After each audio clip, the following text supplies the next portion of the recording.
Dimitri Agé, donc je suis agriculteur sur la commune de Cazières-sur-Adour, dans les Landes.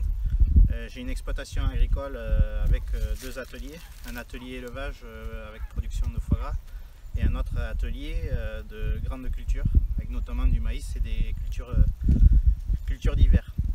Ici dans les Landes, nous avons des conditions climatiques favorables à la culture du maïs, avec 350 à 400 mm d'eau et de précipitations sur le cycle du maïs.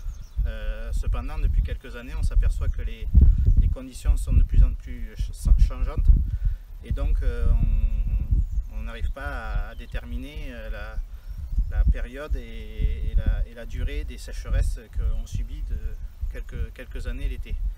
On peut s'apercevoir que 2 années sur 5, nous sommes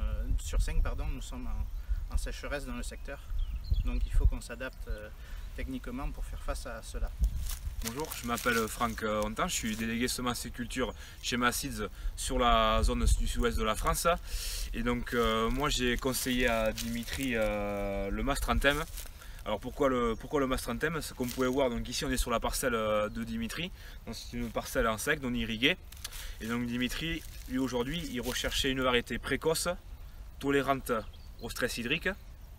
Et dans le Mastranthème s'avérait vraiment être la solution pour son système d'exploitation.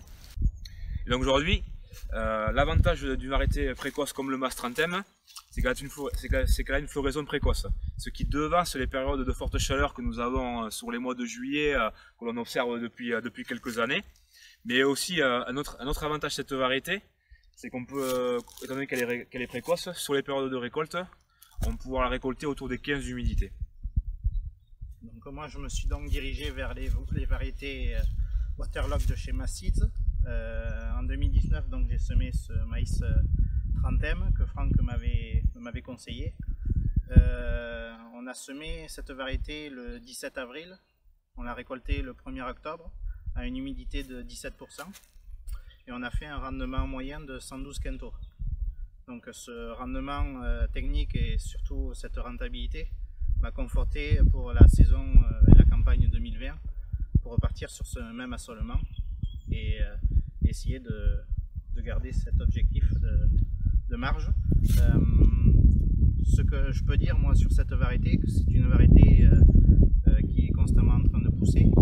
Elle est très adaptée à ma parcelle, à mes parcelles, étant donné que c'est des parcelles qui ont un potentiel maïs moyen voire faible de par la texture, et donc on a été très surpris nous de cette façon de valoriser la moindre goutte d'eau pour assurer un rendement convenable voire très satisfaisant.